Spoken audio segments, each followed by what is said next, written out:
कल्पना सोरेन ने चंपई सोरेन के बेटे बाबूलाल सोरेन के खिलाफ घाटशिला में चुनाव प्रचार किया और चुनाव प्रचार के बाद उनको रोक दिया गया। कल्पना सोरेन ने अपने सोशल मीडिया अकाउंट्स एक्स पर जो पोस्ट किया है, जो बयान जारी किया है, उस बयान में उन्होंने बताया है कि उनको जगन्नाथपुर जाने से रोक दिया गया। यानी चंपई सोरेन के बेटे के खिलाफ वो घाटशिला में प्रचार कर रही थी, रामदास सोरेन के समर्थन में प्रचार कर रही थी, रैली कर रही थी। उनके बाद उनको जगन्नाथपुर जाना था, जहां पर गीता कोरा, झारखंड के पूर्व मुख्यमंत्री मधु कोरा की पत्नी, बीजेपी के उम्मीदवार, उनके खिलाफ उनको चुनाव प्रचार करना था। जगन्नाथपुर और तोरपा में कल्पना सोरेन को चुनाव प्रचार करना था, लेकिन चुनाव प्रचार करने से पहले उनको रोक दिया गया। कल्पना सोरेन ने जो आरोप लगाया है अपने सोशल मीडिया एक्स पर, उन्होंने आरोप लगाया है कि बीजेपी जो है वो उनसे डर चुकी है, झारखंड मुक्ति मोर्चा। और कल्पना सोरेन जिस तरीके से भाषण दे रही हैं, जिस तरीके से उनको रिस्पांस मिला है, उससे बीजेपी डर चुकी है और उन्होंने कल्पना सोरेन को, झारखंड मुक्ति मोर्चा को रोकने की कोशिश की है, साजिश कर रही है। जिस तरीके से उन्होंने कहा कि हेमंत सोरेन को जेल में डाल दिया गया, इस तरीके से उसी तरीके से कल्पना सोरेन को भी भाषण देने से रोक दिया गया है। तो कल्पना सोरेन ने जो आरोप लगा है, वो आरोप आप सुनिए और समझिए कि किस तरीके के झारखंड में राजनीति चल रही है। चुनाव प्रचार के पहले चरण के चुनाव प्रचार के आखिरी दिन कल्पना सोरेन के इस आरोप ने एक तरीके से कहे तो सनसनी फैला दी है।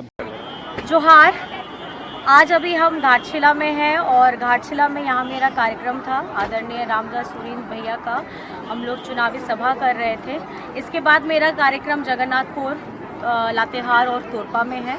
लेकिन अगर आप देखिए कि इस चुनाव के माहौल में भी केंद्र सरकार अपनी किस तरीके से कुनीतियां चालू रखी हुई हैं और हम लोगों को परमिशन नहीं दिया जा रहा है कि हम जगन्नाथपुर में जाकर के, लातेहार में जाकर के और हम अपना तोरपा में जाकर के अपनी चुनावी सभा को संबोधित कर पाएँ। अब ये झारखंड में जो चुनाव हो रहा है, एक तो समय से पहले ये लोग कराते हैं केंद्र सरकार, उसके बाद में ये 5 चरण का चुनाव 2 चरण में कराते हैं। और आज जब पहले चरण का आखिरी दिन है, जब चुनाव में हम अपनी जीतोड़ पूरी मेहनत के साथ प्रचार में उतरे हैं, तो ये हमारे आगे के कार्यक्रमों को बाधित कर रहे हैं। मैं आप लोगों को बता देना चाहती हूँ, आप इस बार झारखंड में आपकी कोई भी कुनीतियां चालू नहीं रहेंगी और आप लोगों ने हमारे झारखंड में हमारे चुनाव को जो प्रभाव करने का काम किया है, इसका जवाब आपको जनता देने वाली है।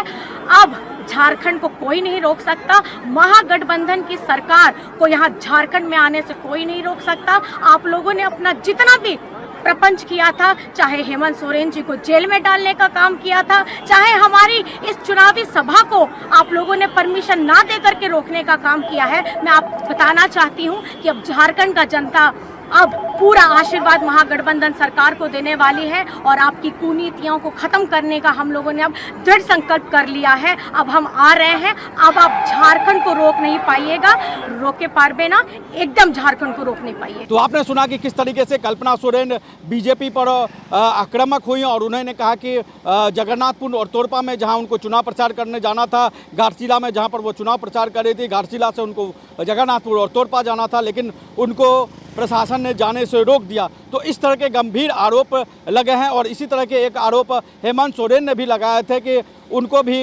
हेलीकॉप्टर से उड़ने की इजाज़त नहीं दी गई थी जब पहली बार प्रधानमंत्री नरेंद्र मोदी झारखंड में चुनाव प्रचार के लिए आए थे। तो झारखंड मुक्ति मोर्चा की तरफ से बीजेपी पर दूसरा बड़ा हमला किया गया। पहला हमला हेमंत सोरेन ने किया कि उनको चुनाव प्रचार से रोका जा रहा है और दूसरा बड़ा हमला कल्पना सोरेन ने कर दिया। तो कल्पना सोरेन के इस बयान ने झारखंड की राजनीति को गर्म कर दिया और इस तरीके के आरोप लगा के बीजेपी और प्रशासन पर उन्होंने बड़ा गंभीर आरोप लगा है। तो झारखंड के तमाम बड़ी खबरों के साथ अब हम आपके पास यूँ ही आते रहेंगे। आप हमारे चैनल लाइव दैनिक को सब्सक्राइब करिए, कमेंट करिए और ज़रूर बताइए कि इस चुनाव में का परिणाम आपको किस तरफ जाते हुए दिख रहा है। नमस्कार, जोहार।